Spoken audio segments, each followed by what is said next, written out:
BA ತರಗತಿಯ ಮೈಸೂರು ವಿಶ್ವವಿದ್ಯಾಲಯದ 5ನೇ ಸೆಮಿಸ್ಟರ್ನ ಮೆಡಿಕಲ್ ಸೋಷಿಯಾಲಜಿ ವಿಷಯದ ಸೆಷನ್ 37. ಘಟಕದ ಹೆಸರು health care delivery in India.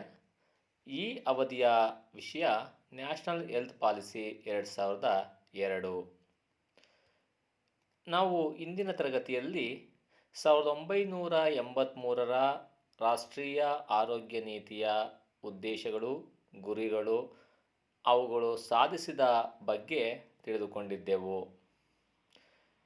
ಈ ಒಂದು ತರಗತಿಯಲ್ಲಿ ನಾವು ಈ ಒಂದು ಅವಧಿಯಲ್ಲಿ ನಾವು ಅಧ್ಯಯನ ಮಾಡುವುದರಿಂದ ವಿದ್ಯಾರ್ಥಿಗಳು ರಾಷ್ಟ್ರೀಯ ಆರೋಗ್ಯ ನೀತಿಯ ಅರ್ಥವನ್ನು ಹಾಗೂ ಅದರ ಅನುಷ್ಠಾನದ ಬಗ್ಗೆ ತಿಳಿದುಕೊಳ್ಳುವುದೇ ಈ ಒಂದು ತರಗತಿಯ ಉದ್ದೇಶವಾಗಿದೆ. ವಿದ್ಯಾರ್ಥಿಗಳು ಈ ತರಗತಿಯನ್ನು ಕೇಳಿದ ನಂತರ ತಿಳಿದುಕೊಳ್ಳುವುದೇನಪ್ಪ ಅಂದರೆ, role of policies and programmes in shaping health outcomes, ಅಂದರೆ ಈ ಒಂದು ಪಾಲಿಸಿಯ ಪಾತ್ರ ಹಾಗೂ ಯೋಜನೆ ಬಗ್ಗೆ ತಿಳಿದುಕೊಳ್ಳುವರು.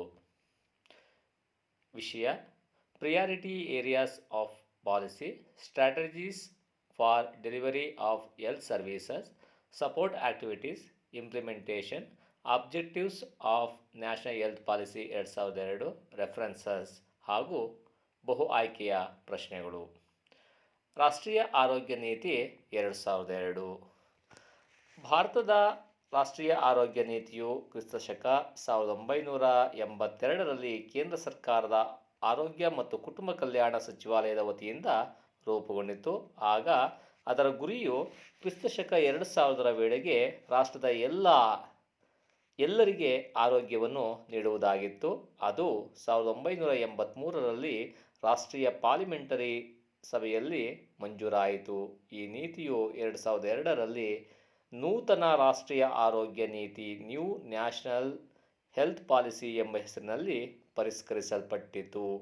ಈ ನೀತಿಯ ಪ್ರಮುಖ ಗುರಿಯು ಪ್ರತಿಯೊಬ್ಬ ವ್ಯಕ್ತಿಯು ಉತ್ಪಾದನಾ ಜೀವನವನ್ನು ನಡೆಸುವಂತೆ ಆ ಮಟ್ಟದ ಆರೋಗ್ಯವನ್ನು ಕೊಟ್ಟು ಸಶಕ್ತಗೊಳಿಸುವುದಾಗಿದೆ.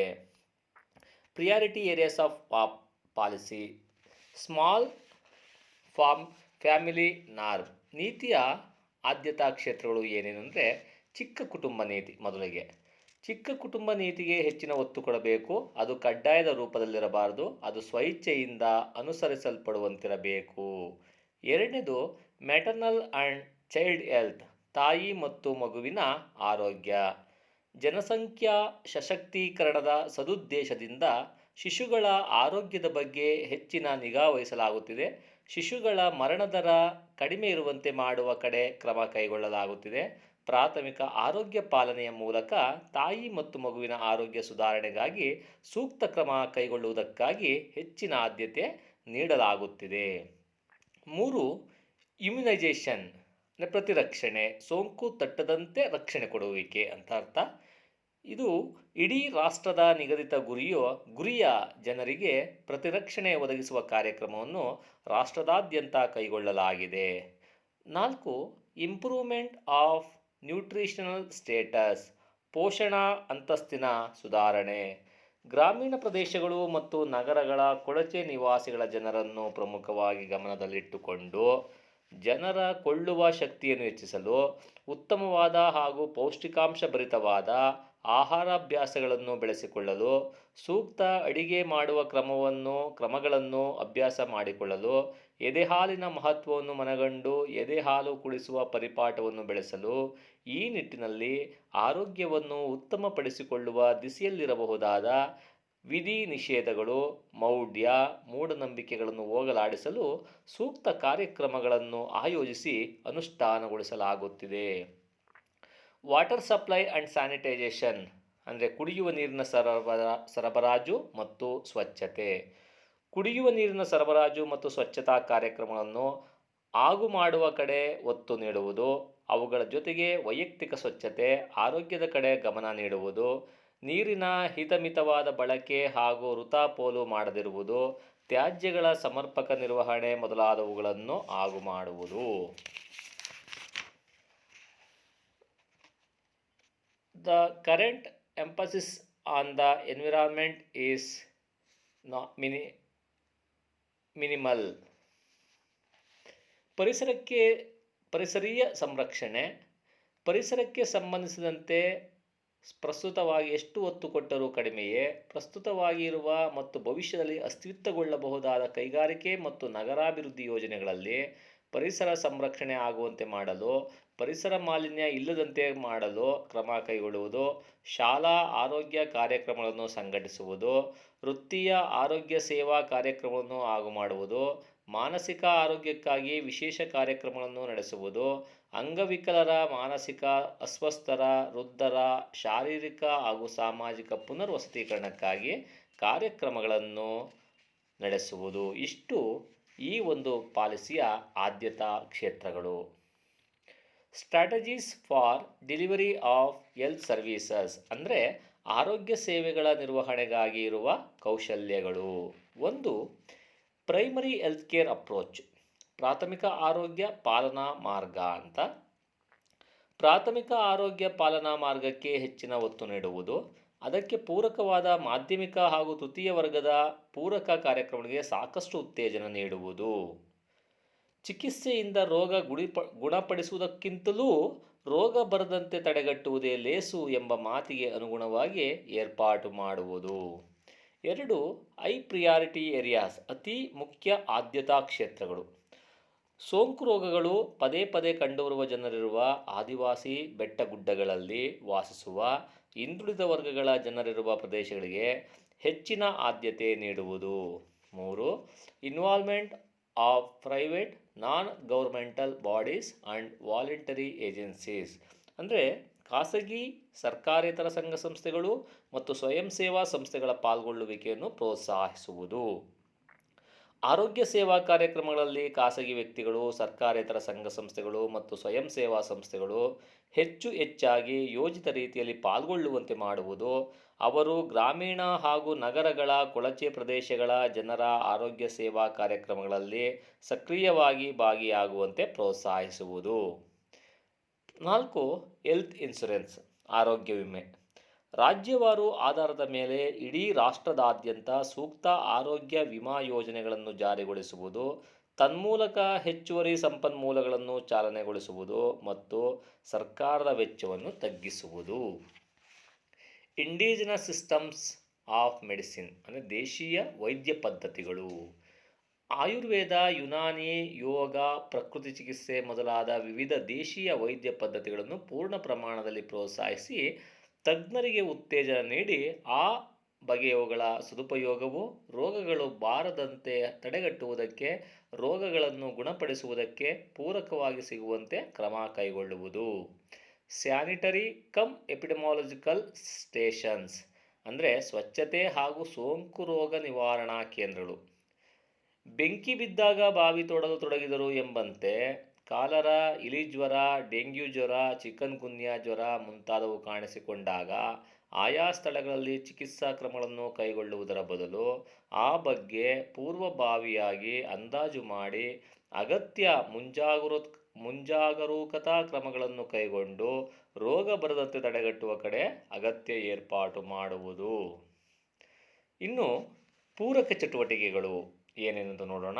ಮೆಡಿಕಲ್ ಆ್ಯಂಡ್ ಹೆಲ್ತ್ ಎಜುಕೇಷನ್, ವೈದ್ಯಕೀಯ ಮತ್ತು ಆರೋಗ್ಯ ಶಿಕ್ಷಣ. ಪರಿಣಾಮಕಾರಿ ಆರೋಗ್ಯ ಪಾಲನಾ ಸದುದ್ದೇಶದಿಂದ ಇಡೀ ರಾಷ್ಟ್ರದಾದ್ಯಂತ ವೈದ್ಯಕೀಯ ಮತ್ತು ಆರೋಗ್ಯ ಶಿಕ್ಷಣ ಕಾರ್ಯಕ್ರಮಗಳನ್ನು ಜಾರಿಗೆ ತರುವುದು. ಈ ನಿಟ್ಟಿನಲ್ಲಿ ಸಮರ್ಥವಾದ ರೀತಿಯಲ್ಲಿ ಶಿಕ್ಷಣ ನೀಡುವಂತಹ ಸಿಬ್ಬಂದಿ ಜನರಿಗೆ ಎಲ್ಲ ಹಂತಗಳಲ್ಲಿ ಯೋಗ್ಯ ಶಿಕ್ಷಣ ಹಾಗೂ ತರಬೇತಿ ದೊರಕುವಂತೆ ಮಾಡುವುದು. 2, medical research at all levels of staff to educate patients ಅಂದರೆ ಮೆಡಿಕಲ್ ರಿಸರ್ಚ್ ಮಾಡಬೇಕು ಅಂತ. ಹೆಚ್ಚು ಪರಿಣಾಮಕಾರಿ ಔಷಧಿಗಳು, ತಂತ್ರಜ್ಞಾನ ಆಧಾರಿತ ಚಿಕಿತ್ಸಾ ಕ್ರಮಗಳು ಸುಲಭ ರೀತಿಯಲ್ಲಿ ಕಡಿಮೆ ಖರ್ಚಿನಲ್ಲಿ ರೋಗಿಗಳಿಗೆ ಸದಾ ದೊರೆಯುವಂತೆ ಮಾಡುವ ಕಡೆ ಸೂಕ್ತ ರೀತಿಯ ವೈದ್ಯಕೀಯ ಸಂಶೋಧನಾ ಕ್ರಮಗಳನ್ನು ನಡೆಸುವುದು. ಮೆಡಿಕಲ್ ಇಂಡಸ್ಟ್ರಿ ಅಂದರೆ ವೈದ್ಯಕೀಯ ಉದ್ದಿಮೆ ಅಥವಾ ವೈದ್ಯಕೀಯ ಕೈಗಾರಿಕೆ ಅಂತಲೂ ಕರೀತಾರೆ. ಆರೋಗ್ಯ ಕಾರ್ಯಕ್ರಮಗಳ ಪರಿಣಾಮಕಾರಿ ಅನುಷ್ಠಾನಕ್ಕಾಗಿ ಜೀವ ಉಳಿಸುವ ಅತ್ಯುತ್ತಮ ಗುಣಮಟ್ಟದ ಔಷಧಿಗಳು, ಲಸಿಕೆಗಳು ಮೊದಲಾದವುಗಳನ್ನು ತಯಾರು ಮಾಡುವ ಕೈಗಾರಿಕೆಗಳನ್ನು ಸ್ಥಾಪಿಸುವುದು. Nation wide management of the information system ಅಂದರೆ ಮಾಹಿತಿ ವ್ಯವಸ್ಥೆಯ ರಾಷ್ಟ್ರವ್ಯಾಪಿ ನಿರ್ವಹಣೆ. ಯೋಜನೆ, ತೀರ್ಮಾನ ತೆಗೆದುಕೊಳ್ಳುವುದು, ಅನುಕ್ರಮವಾಗಿ ಪರಿಶೀಲಿಸುವುದು, ಹಣಕಾಸು ಒದಗಿಸುವುದು, ಮೌಲ್ಯಮಾಪನ ಮಾಡುವುದು ಇವೇ ಮೊದಲಾದ ಪ್ರಕ್ರಿಯೆಗಳಿಗೆ ಸಂಬಂಧಿಸಿದ ಮಾಹಿತಿ ವ್ಯವಸ್ಥೆಯು ಸಾಕಷ್ಟು ಪ್ರಮಾಣದಲ್ಲಿ ರಾಷ್ಟ್ರದಾದ್ಯಂತ ಲಭ್ಯವಾಗುವಂತೆ ವ್ಯವಸ್ಥೆ ಮಾಡುವುದು. ಇನ್ನು ಇಂಪ್ಲಿಮೆಂಟೇಷನ್, ಅನುಷ್ಠಾನ. ರಾಷ್ಟ್ರೀಯ ಆರೋಗ್ಯ ನೀತಿಯ ಪರಿಣಾಮಕಾರಿ ಅನುಷ್ಠಾನಕ್ಕಾಗಿ ಪಂಚವಾರ್ಷಿಕ ಯೋಜನೆಗಳಲ್ಲಿ ಹಾಗೂ 20 ಅಂಶಗಳ ಕಾರ್ಯಕ್ರಮಗಳಲ್ಲಿ ಹೆಚ್ಚಿನ ಪ್ರಾಮುಖ್ಯತೆಯನ್ನು ನೀಡಲಾಗಿರುವುದು. ಈ ದಿಸೆಯಲ್ಲಿ ಹೆಚ್ಚಿನ ಗಮನವನ್ನು ಪಡೆದಿರುವ ಗುರಿಗಳು ಈ ಕೆಳಕಂಡಂತಿವೆ. 1. ಸ್ವಯಂ ಸೇವಾ ಆರೋಗ್ಯ ಮಾರ್ಗದರ್ಶಿ ಅಥವಾ ಸಮುದಾಯ ಆರೋಗ್ಯ ಮಾರ್ಗದರ್ಶಿಗಳಿಗೆ ತರಬೇತಿ ಹಾಗೂ ಪ್ರೋತ್ಸಾಹ ನೀಡುವುದು. 2. ಪ್ರತಿ 1000 ಜನಸಂಖ್ಯೆಗೆ ಒಬ್ಬರು ಅಂಗನವಾಡಿ ಕಾರ್ಯಕರ್ತೆ ಹಾಗೂ ತರಬೇತಿಗೊಂಡ ದಾದಿಯನ್ನು ನೇಮಕ ಮಾಡುವುದು. 3. ಆದಿವಾಸಿ ಸಮುದಾಯಗಳಲ್ಲಿ ಪ್ರತಿ 3,000 ಮಂದಿಗೆ ಮತ್ತು ಇತರ ಕಡೆ ಪ್ರತಿ 5,000 ಮಂದಿಗೆ ಒಂದು ಉಪಕೇಂದ್ರವನ್ನು ಸ್ಥಾಪಿಸುವುದು. 4. ಆದಿವಾಸಿ ಸಮುದಾಯಗಳಲ್ಲಿ ಪ್ರತಿ 20,000 ಮಂದಿಗೆ ಮತ್ತು ಇತರ ಕಡೆ ಪ್ರತಿ 30,000 ಮಂದಿಗೆ ಒಂದು ಪ್ರಾಥಮಿಕ ಆರೋಗ್ಯ ಕೇಂದ್ರಗಳನ್ನು ಸ್ಥಾಪಿಸುವುದು. ಪ್ರತಿ 1,00,000ದಿಂದ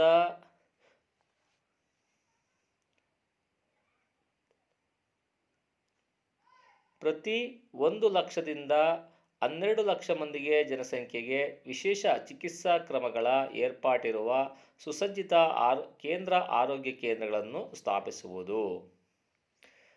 ರಾಷ್ಟ್ರೀಯ ಆರೋಗ್ಯ ನೀತಿ 2002ರ ಪ್ರಮುಖ ಉದ್ದೇಶಗಳು ಅಥವಾ ಗುರಿಗಳು. ರಾಷ್ಟ್ರೀಯ ಆರೋಗ್ಯ ನೀತಿ 2002ರ ಪ್ರಮುಖ ಗುರಿಗಳು ಈ ಕೆಳಕಂಡಂತಿವೆ. 1. 2005ರ ವೇಳೆಗೆ ಪೋಲಿಯೋ ಮತ್ತು ಗುಳ್ಳೆಗಳೆಯುವುದು ಇವುಗಳನ್ನು ನಿರ್ಮೂಲನ ಮಾಡುವುದು, ಕುಷ್ಠರೋಗವನ್ನು ನಿರ್ಮೂಲನ ಮಾಡುವುದು. 2. 2010ರ ವೇಳೆಗೆ ಕಾಲರಾ ರೋಗವನ್ನು ನಿರ್ಮೂಲನ ಮಾಡುವುದು. 3. 2015ರ ವೇಳೆಗೆ ಆನೆಕಾಲು ರೋಗದಂಥವುಗಳನ್ನು ನಿರ್ಮೂಲನ ಮಾಡುವುದು. 4. HIV ರೋಗವನ್ನು 100% ತಡೆಯುವುದು. 5. 2010ರ ವೇಳೆಗೆ 0.5ಕ್ಕೆ ಅಂಧತ್ವವನ್ನು ಇಳಿಸುವುದು. 6.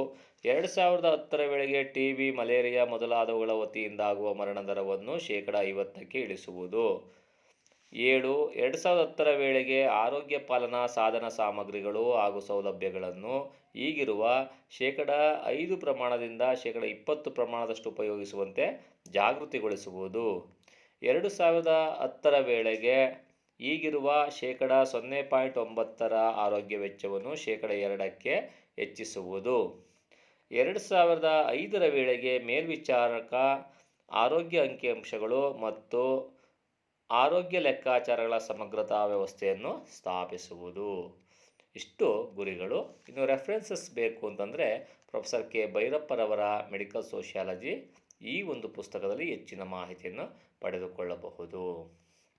ಇನ್ನು ಬಹು ಆಯ್ಕೆಯ ಪ್ರಶ್ನೆಗಳ ಕಡೆ ನೋಡೋಣ. ಮೊದಲನೇ ಪ್ರಶ್ನೆ, full form of NHP is dash.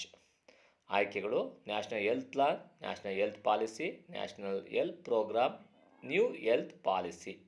ಉತ್ತರ B, national health policy. 2. NHP 2002 aims to increase health care expenditure by 0.9% to 2% by ಅಂದರೆ ಎಷ್ಟರ ವೇಳೆಗೆ ರಾಷ್ಟ್ರೀಯ ಆರೋಗ್ಯ ನೀತಿಯ ವೆಚ್ಚವನ್ನು 0.9ರಿಂದ 2%ಕ್ಕೆ ಹೆಚ್ಚಿಸಲಾಗುವುದು.